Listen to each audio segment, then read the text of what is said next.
Muito boa noite. Nós vamos falar hoje de um assunto interessante: dinheiro e riqueza. Todo mundo quer ser rico, quer ter dinheiro, né? Todo mundo tem essa vontade, esse desejo.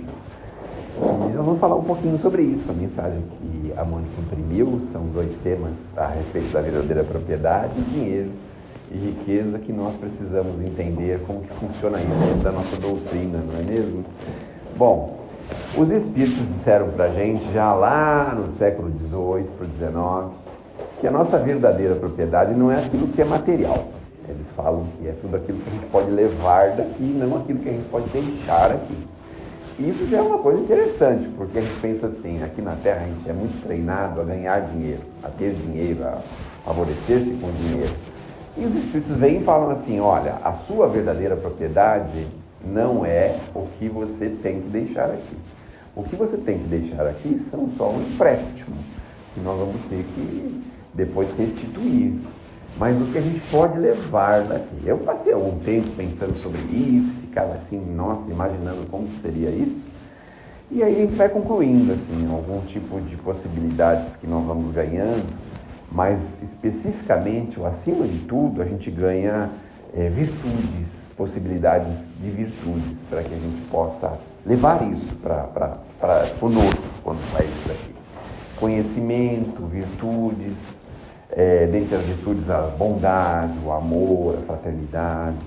Então são bens que nós precisamos aprender a desenvolver, a trabalhar, a estudar, a aprender.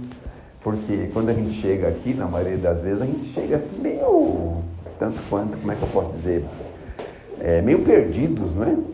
E os nossos pais, não raras vezes, não conseguem nos ajudar com isso, porque a ideia deles é que a gente tenha uma vida melhor do que a deles, que a gente possa prosperar financeiramente, materialmente, mas raros pais conseguem passar para os seus descendentes a necessidade que nós temos de adquirir verdadeiros bens verdadeiros, que não são os bens materiais. Mas a gente mergulha aqui na Terra, e a Terra é tão sedutora, né? A gente fica aqui, meu Deus do céu, não é? A gente começa a crescer, começa a ver as pessoas, os amigos, às vezes prosperando, fazendo coisas, fazendo viagens, e a gente fica assim, naquela aflição, dividido, não é? Fica bastante dividido. E aí, não raras vezes, a gente vai em busca desses recursos materiais. Bom, algumas pessoas vieram com a condição de administrar esses recursos materiais, mas algumas pessoas vieram aqui para desenvolver outras capacidades. Hoje a gente olha a internet, a gente vê esses vídeos que os nossos irmãos fazem, a gente tem a sensação de que todos nós estamos aqui para nos enriquecer, para nos tornarmos milionários.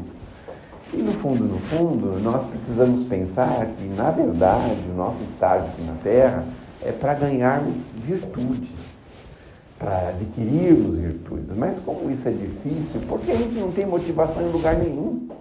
Veja que não raras vezes a gente é desestimulado a ir ao encontro de virtudes, ir ao encontro do entendimento, do conhecimento. Alguns de nós devem ter sofrido já essa situação na própria pele, quando dissemos assim, vou conhecer um pouquinho da doutrina, vou estudar a doutrina, vou na casa espírita. Algumas pessoas falam, vai perder tempo, para que vai fazer isso, não tem necessidade, né? Então, alguns de nós vivemos esse pequeno drama em algum momento da nossa vida. E isso sucessivamente vai acontecendo, devagarzinho as coisas vão acontecendo.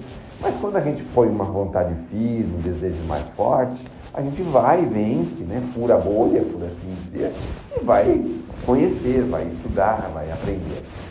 Nem só na doutrina, mas em todas as outras religiões, porque todas elas têm um quinhão dessas virtudes, né? Todas elas têm uma quantidade que pode nos favorecer com ela, mas nós encontramos resistência.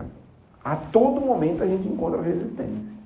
Então, resistência para continuar, resistência para trabalhar, resistência para aprender. A gente mesmo tem a própria resistência de não conseguir, muitas vezes, ter uma disciplina ou um método de ler e aprender e estudar através das obras literárias espíritas. A gente, às vezes, lê uma ou outra coisa, acha bonito, mas aquilo é uma coisa tão fugidia, parece que o vento sopra assim, limpa e leva embora aquela vontade que a gente tem. E a gente depois demora para que a gente seja estimulado a buscar uma nova leitura, um novo caminho, uma nova direção. Às vezes pessoas competentes, capacitadas, estimulam a gente a procurar alguma coisa legal para a gente ler, que a gente fique entusiasmado para conhecer. Tem também a questão do degrau de evolução de cada um de nós. Cada um de nós tem o seu degrau de evolução. E às vezes uma leitura que para um é muito agradável, para outros é difícil. Veja os livros científicos que a gente tem. Tem pessoas que leem esses livros com uma facilidade. A gente não consegue passar nem da 10ª página, da 5ª página, da 3ª página. Acha tudo complicado, tudo difícil, não é? Na casa espírita, na doutrina espírita é a mesma coisa. Então, o que para nós parece uma coisa tão simples, tão óbvia e tão fácil, as pessoas leem aquilo e começam a ficar confusas, com dificuldade de pensar, começa a vir nela assim aquele desejo de ter um sono, né, repentino, assim, né? Já não aconteceu com a gente quando a gente se dispôs a fazer uma leitura à noite, por exemplo? Deixa para a noite, na hora de dormir, vou fazer uma leitura. Aí você lê ali, parece que a gente tomou um remédio, porque a gente não consegue terminar nem a primeira página, já está com um sono devorador, já deita, dorme. Aí a gente pensa assim, não, à noite eu vou fazer só a prece. Aí a gente vai fazer a prece e antes de terminar a prece a gente já dormiu, ou esquece o que estava falando, ou deixa para depois, ou para amanhã, ou para outro dia. Então parece que a gente mesmo tem que combater algo dentro da gente mesmo. Parece que é tão mais fácil a gente ir atrás de vícios, atrás de coisas mundanas, de menos importância, de fofocas. É tão mais simples, né? A gente abre qualquer sistema, qualquer operação, qualquer sistema de televisão, de internet, de rede social, qualquer coisa, a gente está lotado dessas informações e parece que aquilo sedenta a gente. A gente fica, ouve aquilo, gostou, que o ministro vai cair, que não sei quem, decisão não sei quem. A gente acha gostoso, acha maravilhoso, não é? Como é difícil a gente pensar assim, um pensamento mais altruísta, mais edificante. Está vendo uma pessoa em dificuldade, está vendo uma pessoa em desequilíbrio, a gente pensar no equilíbrio dessa pessoa. Como é mais fácil a gente falar, está vendo aí, vai cair, torcer para ela cair. Né? Olha, vamos relaxar um pouco. A gente passa em frente ao prédio, tem alguém querendo se jogar, as pessoas lá embaixo ficam falando o que para ela? Para mostrar o nosso grau de evolução, né? Veja como nós somos evoluídos, né? Para mostrar o nosso grau de evolução, veja só, não é mesmo? Então a gente vê um acidente na rua ou vê alguma coisa acontecendo, a gente está sempre torcendo para que coisa aconteça, não aconteça. Viu agora esse episódio triste que jogaram não sei quantas bombas em cima de um outro país? Aí a gente vê, ele podia revidar e acabar com o outro país. A gente fica pensando nessas coisas, fica numa harmonia, numa forma de encontrar uma solução, não sei qual ela, mas encontrar uma saída. Tem pessoas pensando nisso, mas a maioria não. A gente parece que gosta da revanche, da guerra, das coisas difíceis, das bombas, das explosões, dos problemas. Fica sabendo algum problema de alguém, a gente fica com a formiga na boca, na língua, para poder passar para frente, meu Deus do céu. E agora fica fácil, né? Porque a gente põe a pontinha do dedo, se não estiver congelada, a gente vai lá e divulga para centenas de pessoas ao mesmo tempo, sem precisar falar um para cada um. Né? Então veja como que é que nós usamos dessa riqueza que nós tínhamos que conquistar, que é a riqueza das virtudes. Eu, há não muito tempo atrás, conheci um senhor e eu me pensava assim, quando eu ficar com idade, eu queria me espelhar nesse senhor. Porque ele tinha assim um equilíbrio para lidar com as coisas. Uma vez ele estava comentando lá na casa transitória que entrou uma diretoria lá e acabou com os passes. A gente não podia mais dar passe nas crianças da escola porque a prefeitura não permitia mais. Aí falou, não, vamos dar passe assim mesmo, prefeitura que vem aqui para ela ver. Falou, não, calma. A gente nem precisa ir lá dar passe, vai lá, fica no pátio junto com eles e vai orando para cada um deles, olha para cada um, pede para Jesus para cada um, qual passe que a gente pode dar. Fica tranquilo, está tudo certo. Fiquei pensando, falei, meu Deus do céu. Tinha problema em casa, né? A esposa não aceitava que ele saísse para fazer as tarefas que ele fazia. E aí ele levava um pouco de tarefa para fazer em casa, para ficar junto com ela. Sabe, encontrar uma forma de conviver, de fazer as coisas mesmo assim, encontrou um jeito. Então, isso me admirava tanto, porque a gente vivia tantos conflitos, tanta coisa, e hoje não raras vezes a gente vê isso. acontecendo em diversos lugares, dentro da empresa, no trabalho, na casa espírita. Em vez de arrumar uma forma de harmonizar, de equilibrar, a gente às vezes encontra formas de arrebentar, separar, explodir, estourar. Então, a ideia que nós temos que fortalecer cada vez mais em nós, é que nós estamos aqui para enriquecer-nos de virtudes, de possibilidades maiores, para levarmos isso para depois, para fora do corpo físico, irmos em direção ao além, mas com riquezas ganhas e aprimoradas dentro de nós. Porque se nós pensando a gente chegar lá, vamos pegar o nosso relatório, vamos pegar a nossa ficha. Vocês conhecem a ficha do João Mateus? O João Mateus um dia teve um sonho. O João Mateus, era um senhor que tinha muitos recursos e tudo, o pessoal pedia muita coisa para ele, mas ele sempre tinha uma forma de falar sim ou não, e ele tinha a característica dele. E um belo dia ele teve um sonho. Tem uma mensagem que fala, a mensagem de João Mateus. João Mateus. Aí ele vai em sonho num determinado lugar, aí eles puxam o prontuário dele. A gente que passa no posto de saúde, os que vão em convênio não tem esse problema, mas a gente que passa no posto de saúde certo, do bairro, aí ele puxa o prontuário da gente, às vezes é um calhamaço assim de coisa, não sei se serve para alguma coisa aquilo, mas ele puxa aquele calhamaço de coisa, já fez exame, já fez isso, já tomou tantos anos, no papel, né? Ou não, mas no convênio é diferente, porque está tudo no computador, mas lá está no papel, ele puxa o prontuário da gente, né? Aí chega no mundo espiritual, puxa o nosso prontuário. 28 de setembro de 1963, chegou a Terra. Infância equilibrada, vivendo com o pai e com a mãe até a adolescência. Na adolescência, escorregou, caiu, levantou, estudou, conseguiu promover-se, conseguiu fazer um curso superior. E aí a nossa ficha está aqui uma beleza, e aí está uma beleza, né? Bom, aí eles começam a falar pra gente assim, tomou tantos passos, assistiu tantas palestras, fez tantas coisas, né? Ele vai falando assim, né? Doou para caridade alguns centavos, vai falando assim, né? Vai falando assim. Quando foi puxar a ficha do João Mateus, a parte negativa, ele acordou. Porque certamente ele não gostou muito da parte positiva, né? Porque recebeu tudo o que precisava, o apoio da família, conseguiu se formar, conseguiu tudo, tanta coisa. E ele começou a ficar meio cismado, pensando assim, meu Deus do céu, tenho tanto recurso que nem sabia, né?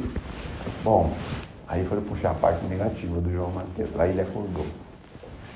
Tomou um susto, mas tomou um susto que eu vou te contar. Muito bem. Ele acordou com uma outra disposição, ele falou assim, eu preciso ajudar as pessoas, estão me pedindo tanto para terminar uma creche, ajudar essa creche a terminar, preciso ajudar o fulano tal, o Beltrano que me pediu ajuda. Aí ele saiu aquele dia com toda a disposição, foi visitar os amigos, as pessoas que tinham pedido ajuda para ele. Não pode terminar, amanhã, passa lá no meu escritório amanhã que eu vou te fazer um cheque para você fazer, você pode ir lá, você pode fazer. Comprometeu com todo mundo que ele queria ajudar, que ele devia e podia ajudar, né? Que ele sabia que podia ajudar.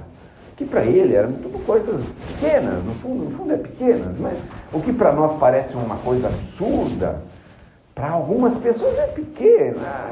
50 mil ali, 5 mil ali, 10 mil ali, 20 mil ali, para nós é muito dinheiro, mas para algumas pessoas não é nada. Muito bem. Aí o João Mateus foi se deitar, dormiu e não acordou mais. Mas perdeu a oportunidade de ajudar. Veja só que coisa, né? Então nós estamos aqui e precisamos aproveitar o ensejo do trabalho, a oportunidade do trabalho.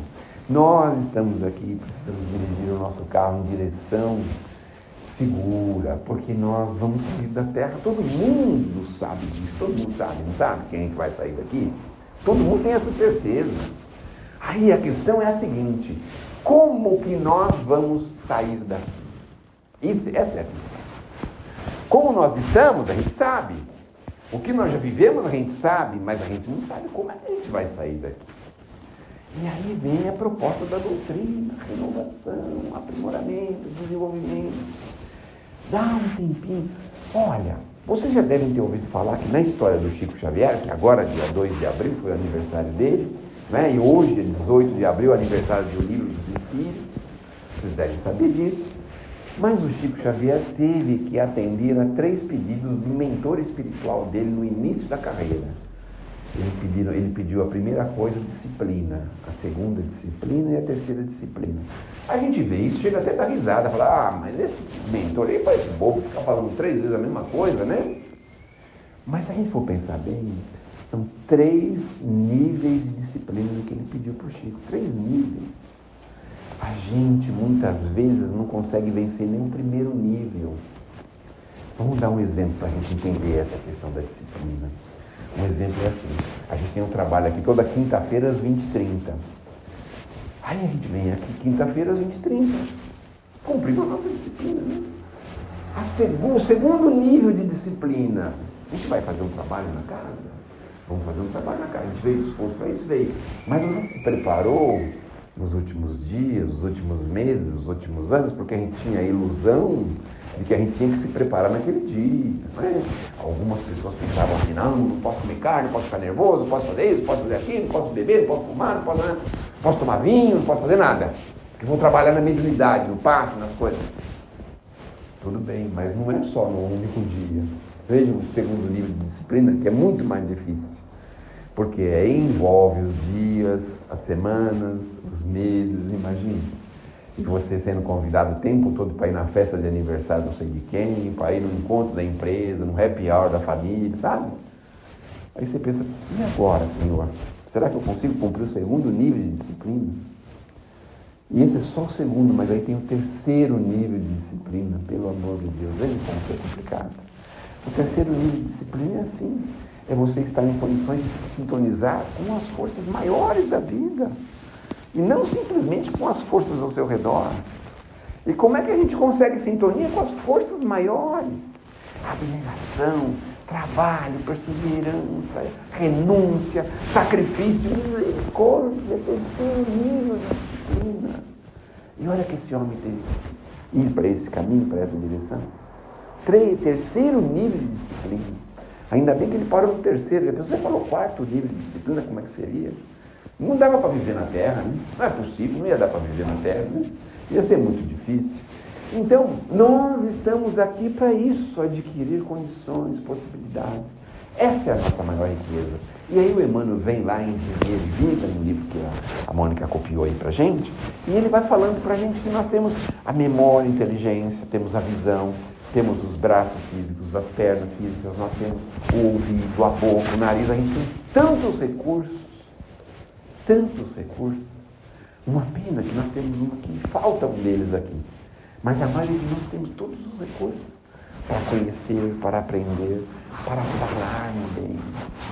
Você já ouviu falar, alguém já deve ter falado isso em alguma oportunidade, que assim, se Deus tivesse que tirar a nossa palavra porque a gente não fala nada edificante, já imagina quantas pessoas tinha mudo aqui na Terra, né? E se a gente só escutasse as coisas ruins, imagine só se Deus tirasse as coisas das pessoas que escutam as coisas ruins, a gente não teria nenhuma pessoa que ouvisse aqui na Terra. E se visse as pessoas que só enxergam as coisas boas, que não enxergam só as coisas boas, só as coisas ruins, imagine o que seria da gente aqui na Terra se usasse os braços só para as coisas infelizes. Quantas pessoas não teriam os braços, as pernas, a inteligência? Nós temos números, né? Pessoas que estão vivendo esse drama, não temos? Eu em casa tenho uma cunhadinha minha que mora lá comigo e ela tem uma deficiência intelectual. Então ela tem 57 anos e tem idade mental de 12. Veja, o que ela pode produzir com a inteligência dela? Muito restritamente, muito pouco. Não é mesmo? E nós podemos abrir a nossa inteligência para todos os caminhos. E aí a gente pensa assim, daqui a pouquinho a gente está com idade, aí vem o alemão conversar com a gente. Mas a gente não precisa conversar com o alemão se a gente exercitar. Ele só vem falar com a gente quando a gente não está fazendo nada de útil com a gente. Aí ele vem falar com a gente, não está fazendo nada de útil com a inteligência. Não está fazendo nada. Só fica ali na frente, vendo, recebendo informação, passivamente. Não usa inteligência para nada. né? Queimou o chuveiro, chama o eletricista, a porta quebrou, chama o marceneiro, quebrou o cano, chama o encanador, sabe? Assim, precisou fazer um reparozinho, chama o pedreiro. Não usa inteligência para nada. Não pega uma coisa para ler, para se desenvolver. Não pega nada assim para forçar a inteligência para alguma direção. É tão passivo. Comendo, bebendo e dormindo. Tem uma música do Raul Seixas que diz assim. Como que diz a música? Alguém pode me ajudar? Está lembrando? Eu aqui nesse apartamento, com a boca cheia de dente, fazendo o quê? A gente está desse jeito, meu Deus do céu. A gente está desse jeito. A gente está desse jeito. A gente está desse jeito. Quer dizer, acomodados, confortáveis. Não é? Olha quanto conforto a gente tem. Olha quanta coisa aí. Não faz muito tempo, eu morava numa periferia chamada Jardim Primavera, que agora já nem é mais periferia, porque atrás de Interlagos virou um lugar glamouroso. Tinha um ônibus que fazia a linha do meu bairro, um ônibus. Imagine só. E aí você nem tinha relógio direito, porque o relógio, para você saber a hora certinha, tinha que ligar no 130, né? Tinha um negócio que ligava na telefônica, vocês lembram disso? Não é? Ou então escutar o rádio, de vez em quando tinha lá um ping-pong lá, hora certa, e a gente nem sabia direito da hora. E aí perdi aquele ônibus, meu Deus do céu. Sabe lá quando que o ônibus voltava, quando que o ônibus vinha. E quanta coisa a gente conseguia fazer mesmo assim. A gente tinha tantas outras dificuldades, e a gente conseguia fazer tanta coisa. E hoje a gente tem tanta facilidade, tanta riqueza. E às vezes a gente não consegue fazer nada, passa o dia inteiro e você não fez nada. Porque você ficou fazendo uma coisa específica, sem muita importância, mas que parece que aquilo te sedenha, te sacia, sabe? Uma coisa assim. É uma espécie de um vício, né? Que a gente tem com essas coisas sociais, redes sociais, com essas eletrônicas. Não é? Às vezes você deixa de fazer uma comida que você pode fazer com as suas mãos, aí você se perde ali vendo aquelas coisas. Aí você pede, chama uma comida para abrir a porta da sua casa. Muitas vezes acontece isso. Então, nós estamos efetivamente aqui para nos aprimorarmos. Porque o dinheiro é a coisa mais barata que a gente usa para pagar as pessoas e as coisas. Agora, o nosso tempo, se a gente soubesse o quanto ele é precioso, Não sei se vocês também têm não é esses problemas que eu tenho, mas essas facilidades que eu tenho, vamos dizer assim, não é? E às vezes você consegue em 15 minutos fazer tanta coisa. E eu lembro de uma mensagem de uma senhora chamada Sheila, um espírito. Ela tem uma mensagem que diz assim, 1/4 de hora. O que é possível fazer em 1/4 de hora, que é 15 minutos? 1/4 de hora. E a gente às vezes fica um dia inteiro, olha para trás, não consigo fazer nada. É no domingo, por exemplo, quando a gente não tem uma atividade disciplinada, você acorda, sei lá, 9, 10, 11 horas da manhã, vai almoçar 2, 3, 4 horas da tarde, faz alguma coisinha, quando vai ver já são 8 horas da noite. Não consigo fazer nada. Mas eu estou descansando. Tudo bem, é compreensível. E o pai sabe esperar. O pai sabe esperar. Eu fiz uma viagem, só para terminar, né, relaxar um pouco. Fiz uma viagem de navio, todos os anos eu faço. A minha esposa faz questão. Faz essa viagem de navio, aí por uma semana, 10 dias, é uma delícia. Aí eu sento naquele navio, tudo organizado, limpo, processos tecnológicos assim, impressionantes. Com o cartãozinho você abre o quarto, paga as coisas, faz tudo que você quiser com aquele cartão, compra coisa, faz tudo lá dentro do navio. É impressionante. Aí tem uma hora que você tem que desencarnar do navio, sabe o que é?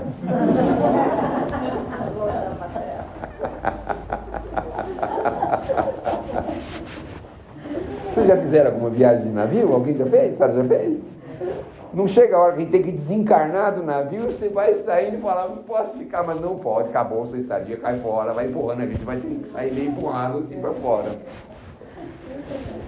Aí você olha para trás, já põe o pé na terra lá e olha para trás, você foi obrigado a deixar tudo aquilo para trás. Eu tive a sensação, falei esse termo, porque eu tenho a sensação que é isso que acontece quando a gente desencarna, sabe? Aí você desencarna, chega no mundo espiritual e fala, meu Deus do céu, deixei tudo para trás. Nossa, podia ter feito tal coisa, podia ter feito tal coisa, podia ter ido, não sei o que, podia ter visto tal coisa, podia ter visitado um negócio dentro do navio, podia ter conhecido não sei o que, podia ter ido na casa de máquina, podia ter feito tanta coisa. E a gente chega do outro lado e pensa assim, não, estava lá na terra, mas podia ter dedicado a isso, feito isso, aquilo. Aí você é obrigado a desencarnar da terra, sair da terra, sair. Que nem eu fui obrigado a desencarnar no navio. Mas a cada encarnação, todos os anos tem uma encarnação. Todos os anos faço encarnação. Cada vez eu quero uma encarnação maior lá, viu? Não quero mais 3 dias, não. 3 dias já era. Agora tem que ser no mínimo 7, no mínimo. Toda vez que tem uma reencarnação, a gente pensa assim, vamos aproveitar bastante agora. Vamos aproveitar que todo mundo, ninguém sabe disso, então vamos procurar fazer tal coisa que ninguém está sabendo que tem que fazer isso. E as malas, deixa as malas para lá, deixa que se perca as malas, vamos procurar outras coisas. Vai procurar ver o que tem no navio, conhecer as coisas, tirar fotos das obras de arte, sabe? Mas mesmo assim, quando você vai embora, você fala, ai meu Deus do céu, eu podia ter ficado um pouquinho mais na jacuzzi, podia ter ficado um pouquinho na piscina quente, podia, né?